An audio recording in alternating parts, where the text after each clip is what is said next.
Vamos à leitura da Bíblia. Juízes, capítulo de número 6. Eu estava pensando, esses dias, nesse texto, e eu quero compartilhar com cada um de nós o que Deus colocou no meu coração. Juízes, capítulo de número 6, nós vamos ler, a leitura é um pouquinho extensa, mas é necessário para a gente entender, né? A Bíblia Sagrada, ela precisa ser entendida. Então nós vamos ler do versículo 1 ao versículo 16. 16 versículos que nós vamos ler, porque é o cerne da nossa mensagem, é o centro, é o cerne da nossa mensagem, que está no capítulo 6 de Juízes. Porém, os filhos de Israel fizeram o que parecia mal aos olhos do Senhor, e o Senhor os deu nas mãos dos midianitas por 7 anos, e prevalecendo a mão dos midianitas sobre Israel, fizeram os filhos de Israel para si, por causa dos midianitas, as covas que estão nos montes, e as cavernas e as fortificações. Porque sucedia que, semeando Israel, subia os midianitas e os amalequitas, e também os dos oriente, contra eles subiam. E punham-se contra eles em campos, e destruiu a novidade da terra, até chegarem a Gaza. E não deixavam mantimento em Israel, nem ovelha, nem bois, nem jumento, porque subiu com o seu gado e tendas, e vinham como gafanhotos em tanta multidão, que não se podiam contar, nem eles e nem os seus camelos, e entravam na terra para destruir. Assim, Israel empobreceu muito pela presença dos midianitas. Então, os filhos de Israel clamaram ao Senhor. E sucedeu que, clamando os filhos de Israel ao Senhor por causa dos midianitas, enviou o Senhor um profeta aos filhos de Israel, que lhe disse: assim diz o Senhor, Deus de Israel: do Egito eu vos fiz subir, e vos tirei da terra da servidão, e vos livrei das mãos dos egípcios, e das mãos de todos quanto vos oprimiam, e expeli de diante de vós,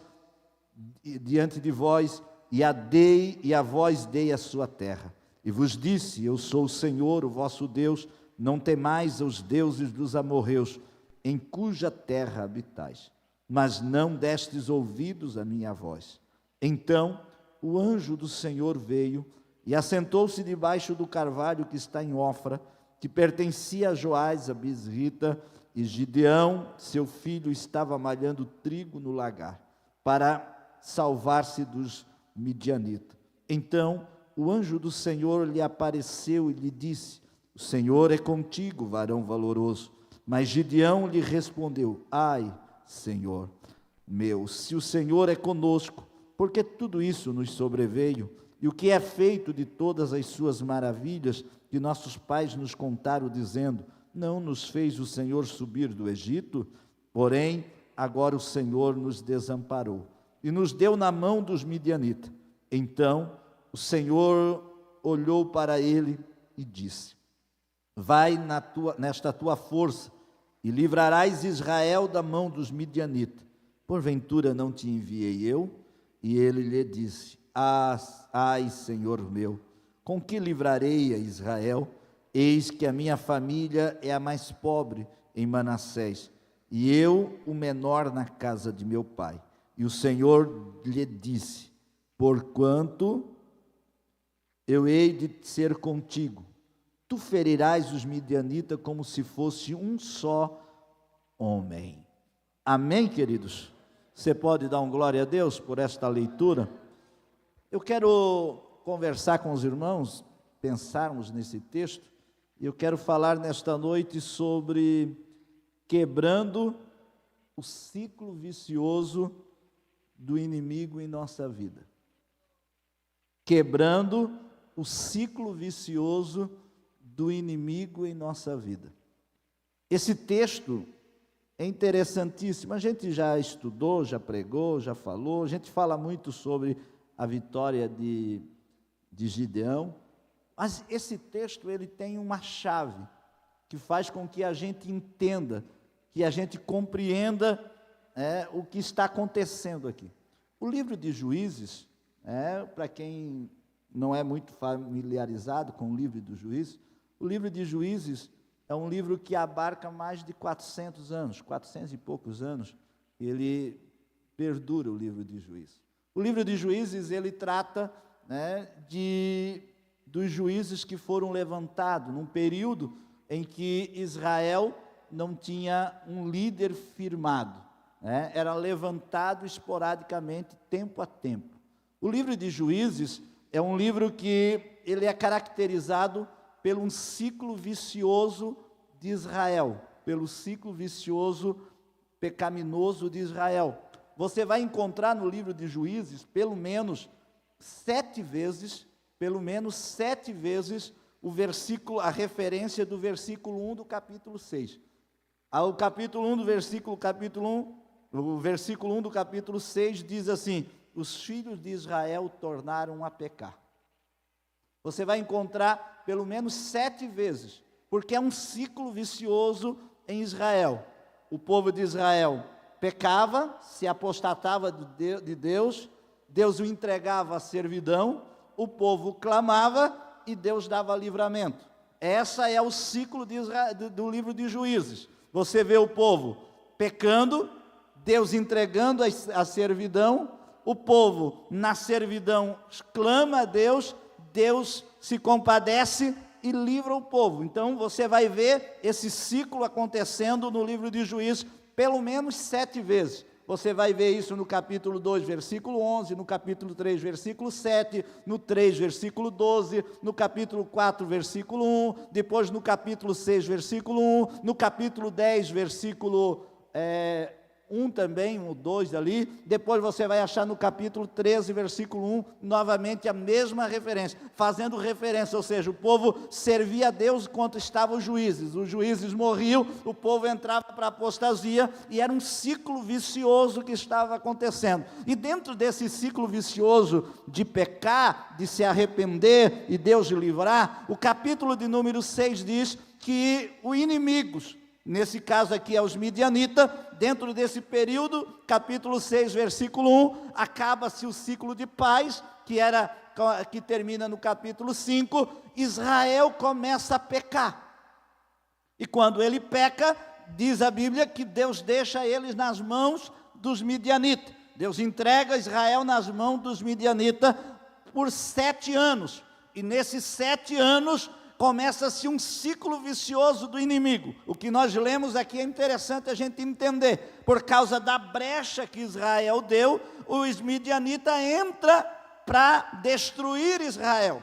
Aqui é um segredo interessante. Quando nós pecamos, quando nós se afastamos de Deus, nós criamos oportunidade, nós damos brecha para o inimigo entrar na nossa vida, para trabalhar na nossa vida, para trabalhar na nossa casa, para trabalhar no nosso relacionamento com Deus. Quando nós abrimos esta brecha, os filhos de Israel pecaram, se afastaram do Senhor, fizeram o que parecia mal aos olhos do Senhor. Quando os filhos de Israel pecam, Deus abre a proteção, a cerca de proteção, e os midianitas têm liberdade de agir. Agora, interessante é que os midianitas, eles entravam de tempo em tempo em Israel.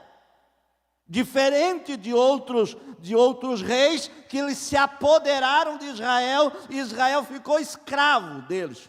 Agora os midianitas não, os midianitas eles vinham de tempo em tempo. O texto vai dizer que eles, quando Israel plantava, semeava na terra que estava próximo da colheita, os midianitas entravam como um bando e entravam e destruíam tudo, roubavam o que Israel havia plantado, roubavam o gado, as ovelhas, roubavam os bens de Israel e ia embora, deixava Israel jogado na lama, empobrecido. Israel plantava de novo no outro ano, e quando estava para colher novamente, lá vinha o bando dos midianitas de novo, junto com os amalequitas, junto com o povo do Oriente, e entrava, diz o texto aqui, que era como uma multidão que vinha, como gafanhoto que entrava na terra e destruía tudo.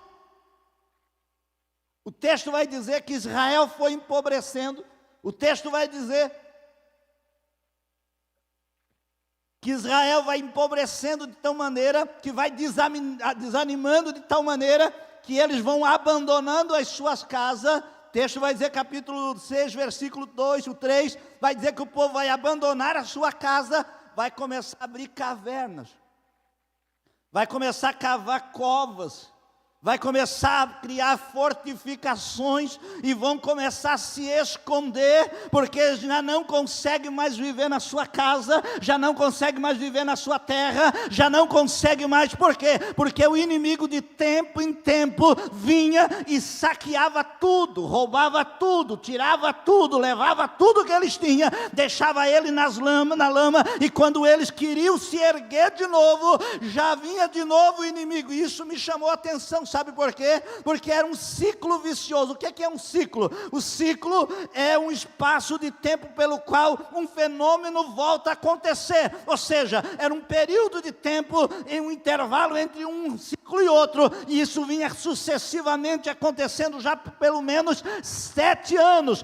O povo já estava desanimado. Sabe o que Deus falou comigo? Esse processo, esse ciclo vicioso do inimigo, muitas vezes eu e você enfrentamos na nossa vida. Tem gente que tenta se levantar, ele começa a dizer, agora eu vou crescer, agora eu vou prosperar, agora eu vou crescer espiritualmente, vou jejuar, vou orar. Ele começa a buscar e vai, e quando ele menos espera, o inimigo entra novamente e devasta tudo que ele conquistou dentro de algum tempo, e joga ele de volta na lama, na sarjeta. Lá está ele cabisbaixo de novo, e aí ele tenta se erguer de novo, e de tempo em tempo, é um ciclo vicioso do inimigo. Ele vai indo, vai aparecendo, vai surgindo, e nunca ele consegue ter uma vida vitoriosa plena. Por quê? Porque o inimigo, por causa de algumas brechas, encontra espaço para entrar, para roubar, para destruir, para levar, para levantar aquilo que ele tem conquistado. Mas nesta noite o Espírito Santo de Deus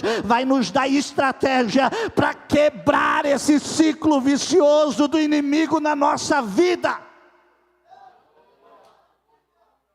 Tem gente que ele não cresce espiritualmente, ele dá 2 passos para frente e 3 para trás. Ele diz, agora a gente olha para ele e diz, agora ele vai, agora aquela família vai crescer, agora aquele homem vai ser, agora aquele obreiro vai desenvolver. E daqui a pouco você encontra ele e você vê que o inimigo passou a rasteira, entrou e levou ele de volta para a lama de novo, e ele já está querendo se esconder. Você encontra ele na caverna, encontra ele escondido, encontra ele enrolado de volta. Mas o Senhor nesta noite, e me colocou esta palavra ao coração, vai quebrar esse ciclo vicioso, e você vai romper com o inimigo, e ele não terá mais vitória sobre a sua e a minha vida.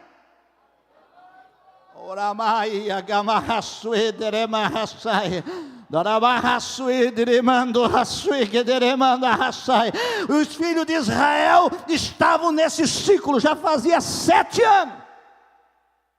Diz o texto, versículo de número 6, que os filhos de Israel empobreceram tanto, que já não aguentaram mais. Os filhos de Israel já não conseguiam mais sobreviver, e aí eles vão clamar ao Senhor. Esse processo precisava ser quebrado. Esse ciclo precisa ser quebrado.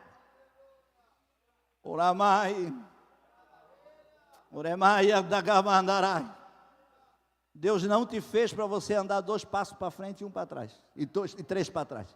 Deus não te fez para você lutar, nadar, como diz o ditado popular por aí. Você nadou e diz, pastor, nadei e morri na praia. Não, Deus não te fez para você nadar e morrer na praia. Deus te chamou, Deus te salvou, Deus te purificou, Deus te resgatou, Deus te deu um banho de misericórdia, Deus nos revestiu, Deus nos deu graça para a gente crescer, para a gente avançar, para a gente conquistar, para a gente desenvolver, para a gente alcançar os projetos de Deus na nossa vida. Tem inimigo? Tem barreira? Tem problema? Tem dificuldade? Tem luta? Mas a gente precisa conquistar, avançar. A conquista é espiritual. Canaã era uma promessa de Deus para os filhos de Israel. E a promessa de Deus para os filhos de Israel é que eles iam conquistar dia após dia, passo após passo. Alguém diz que Canaã representa o céu. Canaã simboliza uma vida abundante com Deus. Por alguns motivos, pelo menos por 3. Canaã não representa o céu na sua totalidade. Canaã representa uma vida abundante com Deus. Sabe por quê? Porque Canaã estava cheio de inimigo para ser conquistado. O céu está cheio de inimigo? Não. Então Canaã não é o céu propriamente dito, porque Canaã estava cheio de inimigo para ser conquistado. Então Israel tinha que entrar e conquistar os inimigos que estavam em Canaã. O que era? Era uma promessa de Deus, mas que precisava ser conquistada. O que eu quero dizer com isso? A vida abundante com Deus é uma promessa de Deus que nós precisamos conquistar. Os inimigos estão lá para tentar não deixar nós conquistar, mas nós precisamos conquistar. Canaã era uma promessa que precisava ser conquistada e estava cheia de inimigo para ser vencida. Canaã precisava ser conquistado passo a passo, cada dia, cada momento, cada luta. Isso mostra a nossa vida abundante com Deus. Eu e você aceitamos a Jesus, há uma promessa de vida abundante na presença de Deus, de desfrutar das bênçãos celestiais, mas nós precisamos passo a passo conquistar essas promessas.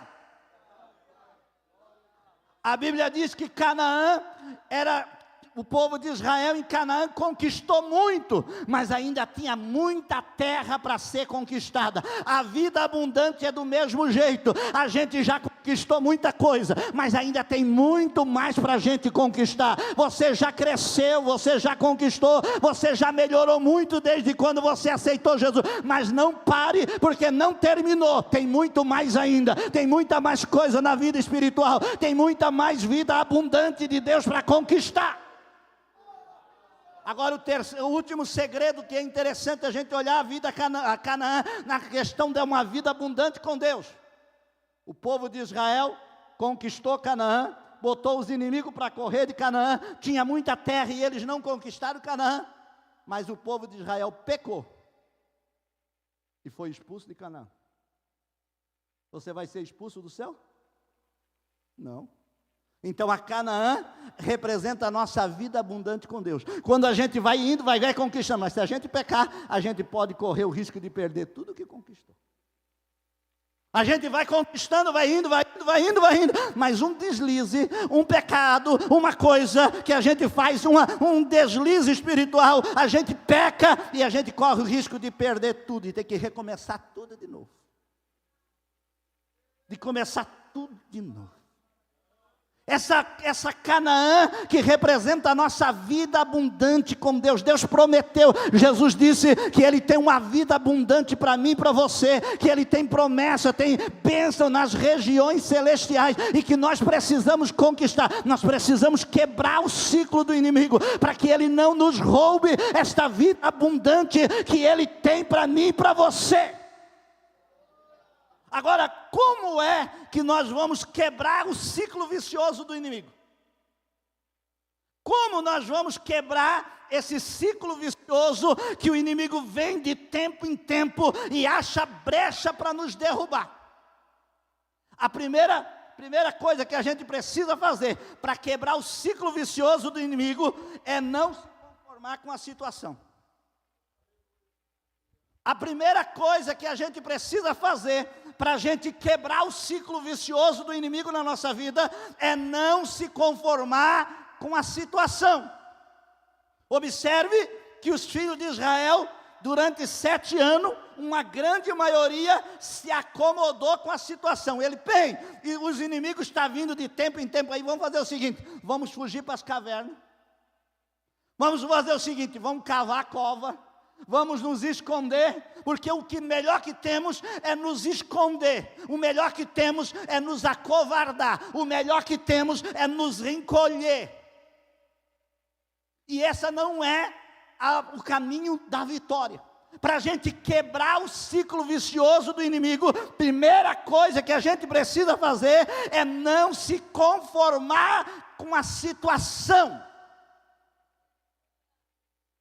A gente tem que olhar para a nossa vida espiritual e dizer, eu não aceito do jeito que eu estou. Eu não concordo em viver essa vida medíocre que eu estou vivendo. Uma semana eu estou na igreja dando glória a Deus, e na outra semana eu estou na caverna desanimado, jogado na sarjeta, dizendo que não tem mais jeito e não vou fazer mais nada. No outro mês eu tomo mais um ânimo, na outro mês eu estou caído de volta desanimado, na outra semana eu estou de pé, um dia eu estou agarrando o anjo, outro dia eu estou igual galinha de Angola, dizendo eu estou fraco, eu estou fraco, eu estou fraco, eu estou fraco. Você precisa e eu preciso reconhecer, não me conformar com a situação. O grande problema nosso é que a gente aceita a situação. O grande problema nosso é que a gente aceita que o inimigo faz roça na nossa roça. A gente aceita que o inimigo sapateia naquilo que Deus deu para a nossa vida. Mas nesta noite, vai levantar um grupo de gente aqui nesta noite, que vai dizer, eu não aceito mais viver desse jeito. Sabe o que eu acho interessante? É que enquanto todo mundo está cavando cova, Gideão não aceitou.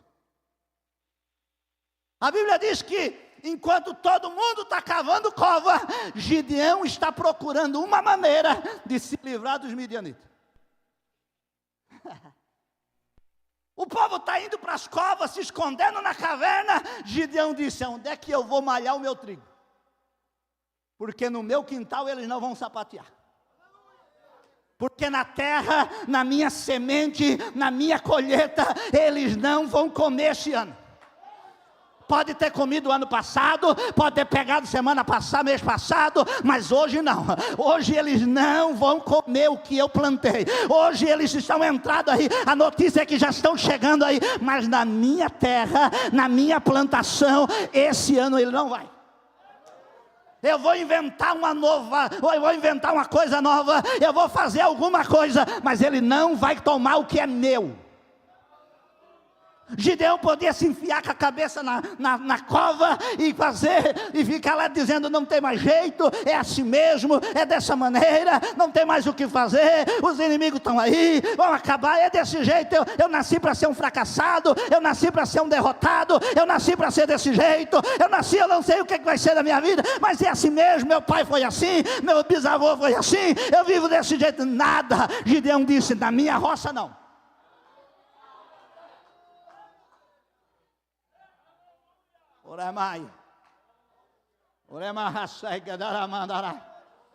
Faz 20 anos que eu estou desse jeito, faz 20 anos, mas hoje é dia de romper.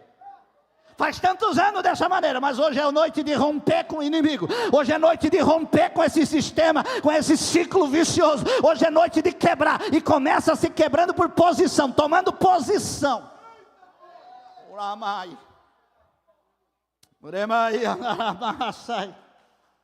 Sabe o que Gideão faz? Gideão é inconformado. Gideão pega seu molho de trigo e diz, onde é que eu vou? Vou arrumar um lugar para me esconder. E ele vai para o lagar. Ele vai para o lagar. Ele disse, eu vou me esconder aqui.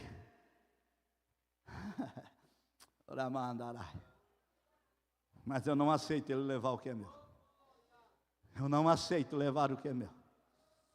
Inconformação. Não aceitar a situação.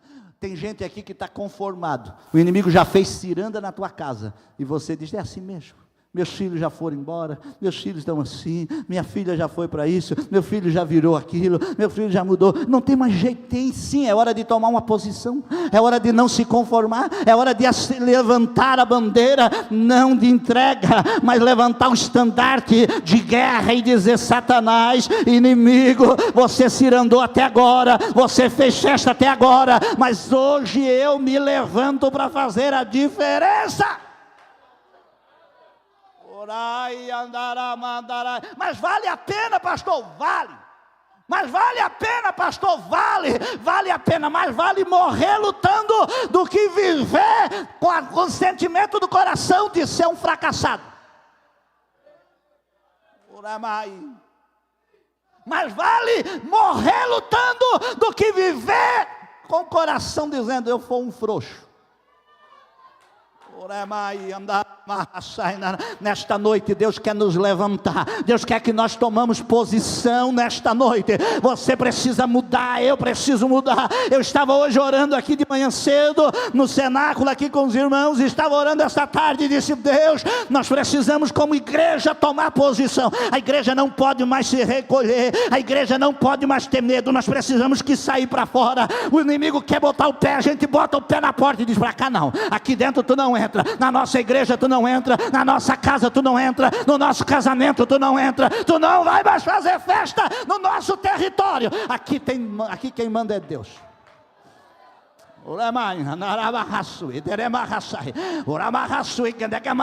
Quem recebe esta palavra nesta noite, quem recebe esta palavra nesta noite, quem recebe esta palavra nesta noite junto comigo, Deus nesta noite está mudando o quadro na nossa vida. Gideão disse: eu não vou deixar o inimigo levar o que é meu. Levou até agora. Levou 6 vezes, mas a 7ª ele não vai levar. Aí não vai entrar mais, aqui ele não vai pegar mais. Coloca para mim na tela, 2 Crônicas, capítulo de número 12, versículo 9 e o versículo 10. Coloca lá. Olha uma situação de conformismo. Subiu, pois, Sisaque, rei do Egito, contra Jerusalém, e tomou os tesouros da casa do Senhor e os tesouros da casa do rei. Levou tudo, e também tomou os escudos de ouro que Salomão fizera. Versículo 12, versículo 10. E fez o rei Roboão, em lugar deles, escudo de bronze, e entregou nas mãos dos chefes da guarda, que guardava a porta da casa do rei. Sabe o que Roboão fez? Roboão colocou em prática a filosofia de que diz: não tem ouro, vai bronze mesmo. Sabe o que aconteceu? Salomão mandou fabricar 300 escudos de ouro e colocou na porta da guarda real, 150 de um lado e 150 do outro. Quando Salomão saía, quando os generais entravam, quando as pessoas de outros países importantes entravam, toda vez que alguém entrava e saía, ali estava 300 soldados bem ornamentados com os escudos de ouro. Salomão passava, toda a corte real passava, todas as comitivas que vinham visitar passavam. Os escudos de ouro representavam a glória e o poderio do reinado de Salomão. Era a glória e o esplendor do reinado de Salomão, representado nos 300 escudos de ouro que ficava na porta do palácio. Sisaque, rei do Egito, vem, rouba os 300 escudos de ouro. Roboão, filho de Salomão, um medroso, um fracassado, um menino que não tinha coragem de guerra, olhou e disse: pois bem, levar os escudos de ouro. Tem ouro para fazer novo? Disse: não tem ouro, só tem bronze. Então vamos fazer o seguinte: vamos construir, em vez de 300 escudos de ouro, vamos fazer 300 escudos de bronze e vamos colocar no lugar.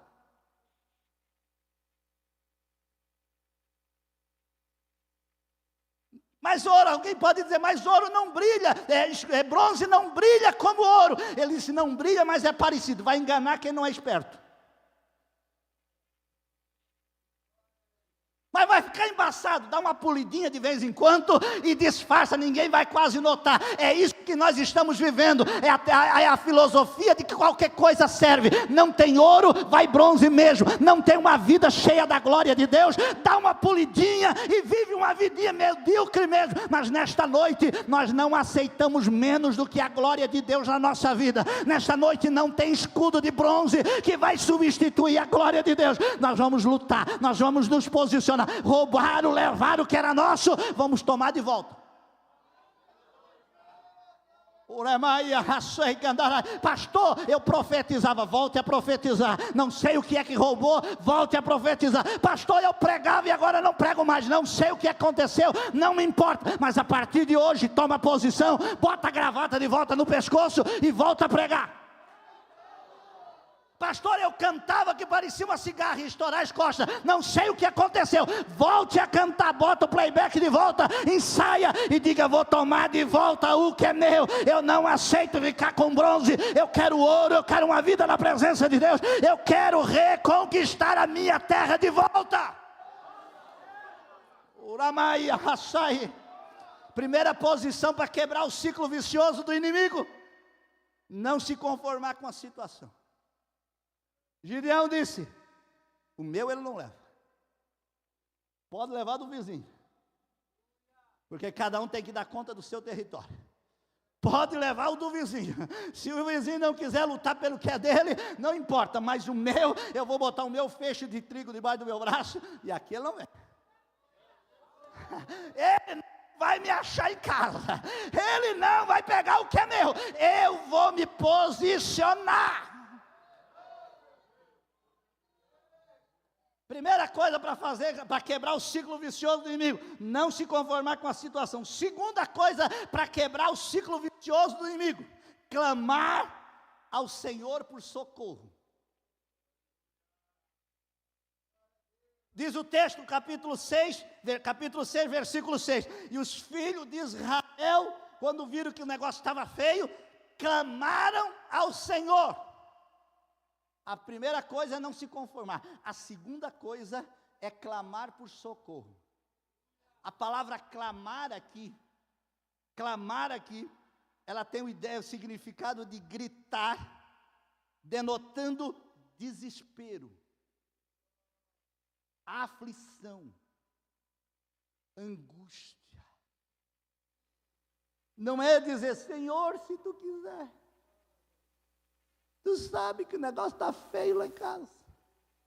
Mas se tu quiser, se tu achar. Não, é grito de desespero. É olhar para a situação e dizer: já bati em ar, já lutei, já fiz isso, o inimigo está chegando aí, e o único que eu posso gritar é para o socorro, é abrir o bocão. A ideia aqui de gritar, de clamar aqui, é abrir o bocão. Lembra dos filhos de Israel no Egito, capítulo 3, versículo de número 7 de Êxodo? A Bíblia diz assim, ó: o Senhor apareceu a Moisés lá no monte, cuidando das ovelhas, lá na sarça ardente, e disse: tenho visto a aflição do meu povo, e tenho ouvido os seus gritos, seu clamor. Tenho ouvido o seu clamor. Orai, sabe quando é que nós vamos quebrar o ciclo vicioso do inimigo? Primeiro é quando a gente reconhece o inimigo. Segundo é quando a gente tem coragem de abrir a boca e dizer: Deus, me socorre. Deus, eu já tentei e não consigo sozinho, só tu consegue. Deus, eu não posso, mas tu pode. Eu não tenho, mas tu tem. Eu sou fraco, mas tu é forte. Eu não sei, mas tu sabe. Eu não posso vencê-lo sozinho. Me socorre.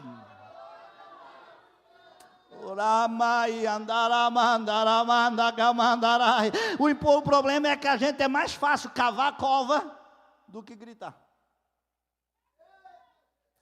É mais fácil procurar uma caverna para se esconder do que botar a boca no pó e dizer: Senhor, socorre, socorre, socorre, socorre, socorro, socorro, eu preciso, socorro, socorro. E o interessante é que toda vez que Israel clamava, Deus socorria. Então o problema não está em Deus socorrer, o problema está em nós que não pedimos socorro. O problema não está em Deus, porque quando você lê o livro do Êxodo, o livro de Juízes, toda vez Israel peca, Deus abandona eles, eles vão para a escravidão. Israel clama, Deus ouve o clamor de Israel e dá livramento. O problema nunca está em Deus e não querer nos livrar. O problema está em nós, em reconhecer que nós precisamos e gritar por socorro. Abrir o bocão.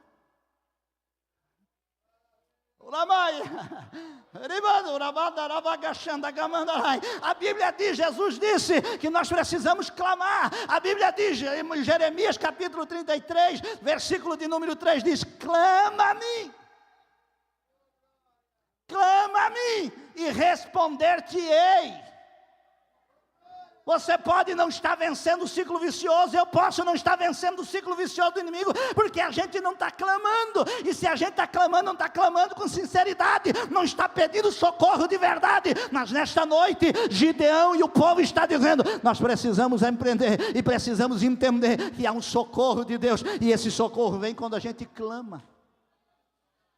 Lembra dos filhos de Israel?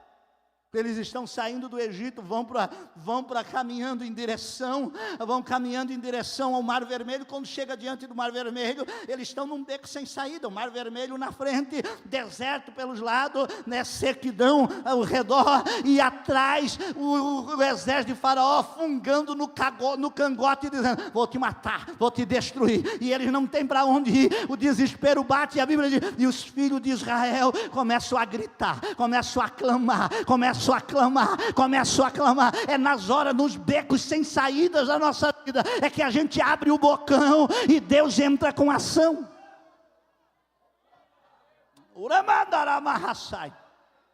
Sabe quando é que você vai vencer? Sabe quando é que nós vamos vencer? Sabe quando é que nós vamos quebrar esse ciclo? É quando a gente gritar por socorro e dizer, Senhor, já tentei outras vezes sozinho e não consegui. Já tentei vencer o pecado e sozinho e não consegui, caí todas as vezes, pequei todas as vezes, falhei todas as vezes, errei todas as vezes, sozinho não dá, Senhor, eu preciso que Tu entre na minha frente. Eu preciso que Tu entre na minha frente. E aí sabe o que eu acho interessante? Os filhos de Israel clamam no deserto, o Mar Vermelho está na frente, o Faraó está atrás roncando no cangote, louco para pegar ele, babando no pescoço de Israel, e Deus diz assim, mas Moisés, por que estão clamando a mim? Diga para o povo de Israel que marche. Que tu tem na mão, Moisés, tem uma vara, toca no mar, e a Bíblia diz que Moisés toca no mar, Deus manda um vento oriental, sopra de lá para cá a noite inteira, vai soprando a noite inteira, o povo não vê nada, no outro dia de manhã, quando vai clarear o dia, está aberto um caminho no meio do mar, parede de água de um lado, parede de água do outro, terra seca, e o Israel olha e diz, o livramento, clamamos e Deus abriu o caminho. Sabe por quê? Porque quando não tem saída, e a gente clama, Deus cria caminhos que a gente não imagina. Ninguém imaginava no entardecer daquele dia que eles iam atravessar o mar a pé enxuto. Ninguém imaginava, nem Moisés imaginava que eles iam atravessar o Mar Vermelho a pé enxuto, mas quando clamou o Senhor, Deus deu o livramento, e eles passaram por um caminho que nunca imaginaram. Deus tem livramento, Deus tem escape, Deus tem saída, Deus tem caminho para fazer. Deus quebra ciclos que a gente não imagina que vamos conseguir quebrar, mas quando a gente clama, Deus vai fazer. Estou correndo rápido para chegar em dois outros pontos aqui. Primeiro, para a gente quebrar esse ciclo vicioso, a gente precisa primeiro reconhecer que precisamos. Segundo, a gente precisa clamar ao Senhor. Terceiro, a gente precisa criar estratégias contra o inimigo. A gente precisa reconhecer que não consegue, que precisa quebrar o ciclo. A gente precisa clamar para quem tem poder de resolver. Mas em terceiro lugar, a gente precisa criar estratégias contra o nosso inimigo. Olha o que Gideão vai fazer no versículo 11. Coloca para mim aí na tela, se por gentileza se dá. Capítulo 6, versículo 11. Olha o que Gideão vai fazer. Gideão vai fazer algo interessante. Então o anjo do Senhor veio e assentou-se debaixo do carvalho que está em Ofra, que pertencia a Joás, a Biesrita. E Gideão, seu filho, estava fazendo o quê? Estava fazendo o quê? Malhando trigo no lagar. Para quê? Para salvar dos midianitas. Então o que a gente precisa fazer para quebrar o ciclo vicioso do inimigo? Reconhecer que a gente precisa quebrar, tomar uma posição, clamar ao Senhor, mas criar estratégias para vencer as artimanhas de Satanás. O que Gideão fez? Gideão disse, bem, agora é época da ceifa, ou melhor, é época da colheita do trigo. Se eu pegar o meu trigo e for malhar trigo no lugar que é para malhar trigo, na eira, os midianitas vão me encontrar. Então eu preciso criar uma estratégia para o inimigo não me encontrar. Se é tempo da ceifa, da cega, da colheita do trigo, eu vou malhar trigo não na eira. O que era a eira? Alguém sabe o que era a eira? A eira era um lugar que fazia, principalmente no meio da colheita, na roça, um lugar mais elevado, assim, numa montanha um pouquinho mais alto. Ali eles faziam um espraiado, abriam bem, e ali eles colocavam os trigo tudo, a semente, o trigo, a cevada, colocavam tudo espalhado, e aí pegava um debulhador de trigo, poderia ser de madeira, na mão, ou poderia ser puxado pelo boi, e eles iam rolando em cima, aquele debulho, em cima do trigo, e aí debulhando o trigo do caule, e depois que eles debulhavam, eles pegavam tipo com um garfo e jogavam para cima. Quando ele jogava a palha para cima, o vento soprava, tirava a palha e o grão caía, e aí eles iam debulhando o trigo na eira. Todo mundo via de longe que alguém estava debulhando o trigo. O inimigo via, sabia, todo mundo olhava e disse: lá está Gideão malhando o trigo, lá está fulano malhando o trigo. Gideão disse: não, hoje eu vou fazer diferente. Hoje, em vez de eu ir porque eu faço costumeiro, hoje, em vez de eu fazer o que é rotineiro, eu vou fazer o que ninguém vai fazer. Hoje eu vou dar um nó no inimigo. O que é que você vai fazer se alguém estivesse junto com ele? Ele diz: hoje eu vou malhar trigo no lagar. O que é o lagar? O lagar é uma pedra, é um coxo feito numa pedra, na rocha. Eles cavavam, furavam a rocha, faziam uma pedra mais elevada, um regozinho, e embaixo tinha um tonel, aonde colocava-se a uva, e pisava com os pés, massava as uvas com o pé, e o suco caía no tonel de baixo. Era um local apertado. Era um local feito na pedra, um local escondido, não era um lugar aberto ao público, era um lugar secreto para Gideão. Gideão disse: eu vou malhar trigo hoje no lagar. Não combina, mas é lá que eu vou. Não é ideal, mas é lá que eu vou. Não é a forma correta, normal de fazer, mas é para lá que eu vou, porque eu quero fugir da presença do inimigo. Eu vou quebrar o ciclo vicioso dele. Eu vou fazer o que a maioria não faz. Eu vou sair da caixinha. Eu vou sair da rotina. Oramai.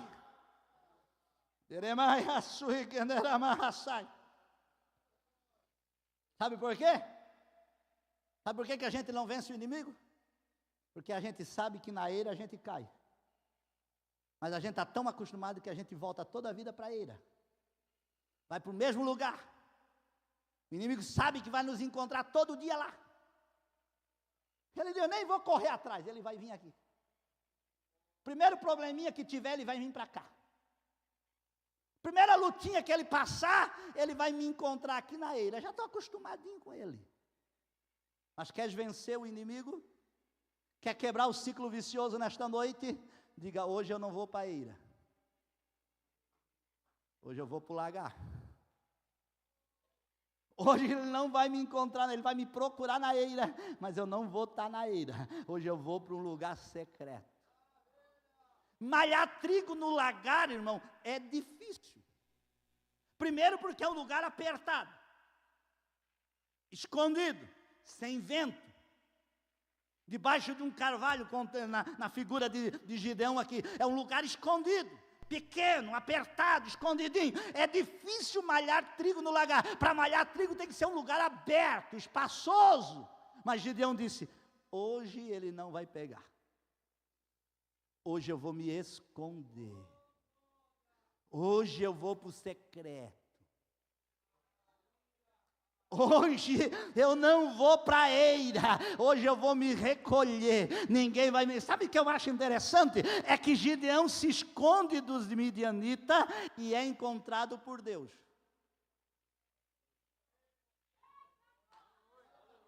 Entendeu o mistério? Gideão sai da eira, porque na eira está o inimigo. Ele diz: hoje eu não vou para a eira, hoje o inimigo não vai me encontrar para fazer o que ele está acostumado a fazer na minha vida. Hoje eu vou me esconder no lagar. Só que ele não sabia que no secreto do lagar, quando ele chegou para quebrar o trigo no lagar, o anjo do Senhor já estava no lagar lhe esperando. Ei, quando a gente tem coragem de quebrar o ciclo do inimigo e ir para o secreto, Deus estará nos esperando para nos dar vida nova, para nos dar experiência nova, para nos renovar, para nos retrucar, para nos chamar, para nos separar, para nos levantar como vitoriosos.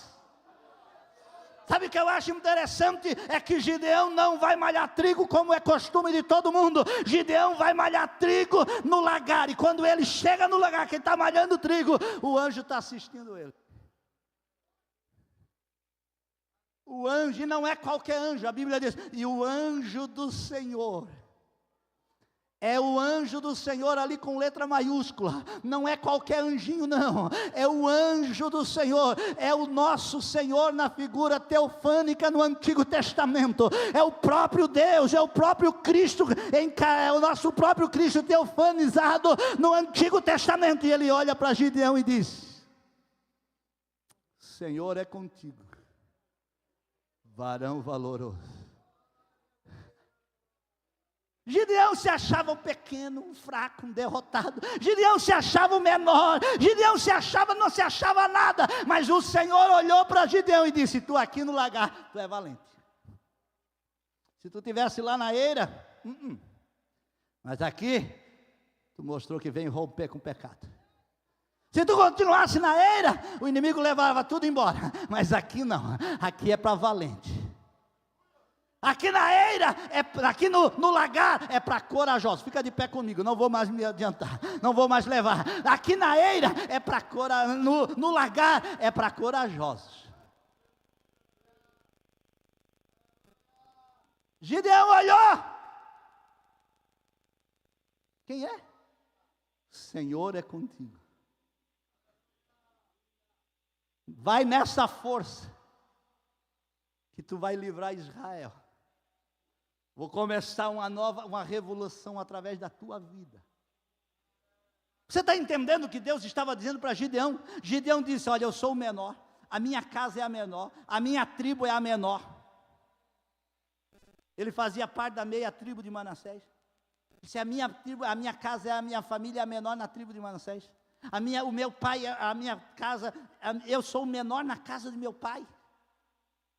Aí Deus falou assim: você pode ser tudo isso que você falou, para você, para as pessoas que estão ao redor, mas para mim, tu és valente, tu és valoroso, e eu te escolhi para começar uma revolução. Deus escolheu Gideão para fazer uma revolução em Israel. Deus escolheu você para fazer uma revolução na tua casa, na tua cidade. Você pode dizer: pastor, mas eu não sou nada. E é aí que Deus faz, porque a Bíblia diz lá em 1 Coríntios, Paulo disse: Deus usa as coisas que não são para confundir as que são. É esse que Deus quer mesmo. É esse que Deus quer. Olha o que Deus faz. Deus escolhe Gideão, que não é nada aos seus olhos, e diz: você vai ser o guerreiro. Deus pega de 32 mil, deixa 300, para mostrar que Deus usa os que não são. E dos 300, Deus pega e diz: divide em 3 grupos, e eu vou dar 3 armas para eles. Eu vou dar. Quais as armas, Senhor, que tu vai nos dar? Eu vou te dar 3 armas, Gideão. Um cântaro vazio, uma tocha acesa e uma buzina.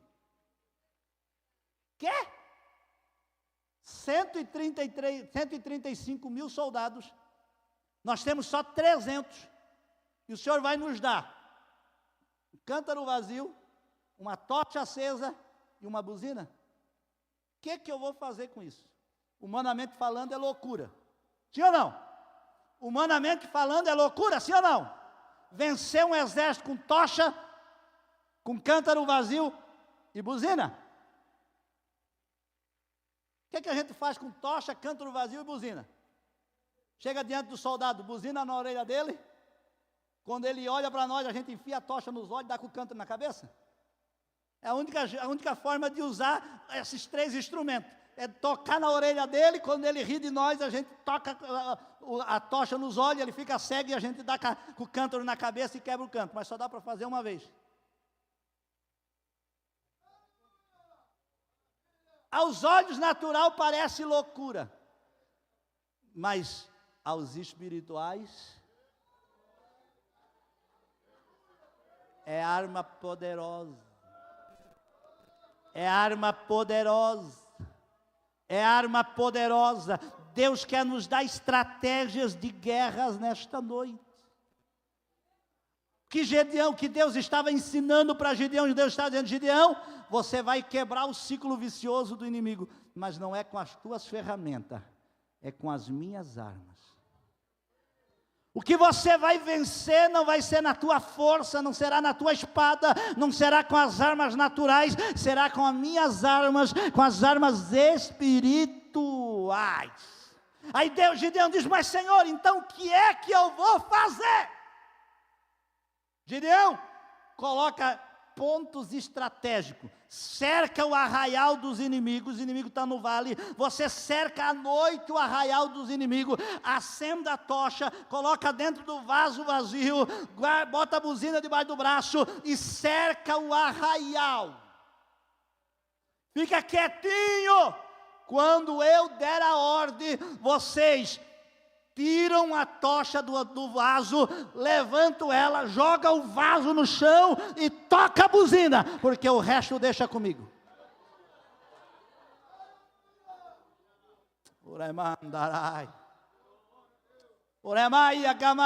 Não parece loucura? Parece, mas o Deus nosso é Deus de loucura. O nosso Deus é Deus que faz coisa que aos olhos natural parece ser louco.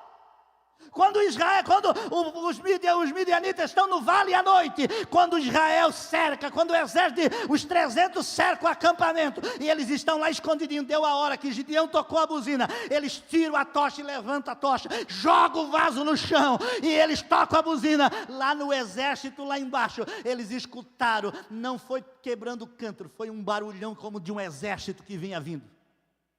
Eles olharam para cima e não era só 300 tochas que eles viram. Aos olhos dele parecia uma multidão de gente correndo montanha abaixo com tochas na mão. E quando a buzina tocou, o barulho era esplendente aos ouvidos deles. Ei, vamos embora, porque Israel alugou um monte de exército e está vindo aí. Não era nada, irmão. Sabe quem era? Era 300 homens ungidos. Era 300 homens direcionados por Deus. Era 300 homens na vontade de Deus. Essa noite é noite de nós romper. Feche os seus olhos. Deus vai te dar armas, não armas naturais, armas espirituais. Ele vai te instruir.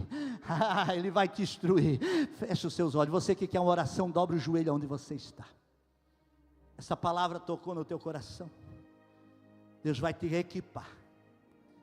Deus vai nos equipar nesta noite. Deus vai nos equipar nesta noite. Deus vai nos colocar tochas. Deus vai nos dar estratégia. A tocha representa o Espírito Santo. Deus vai nos dar o fogo do Espírito nesta noite. Cântaro vazio fala da nossa vida vazia, do eu, do mundo, para que o Espírito de Deus encha.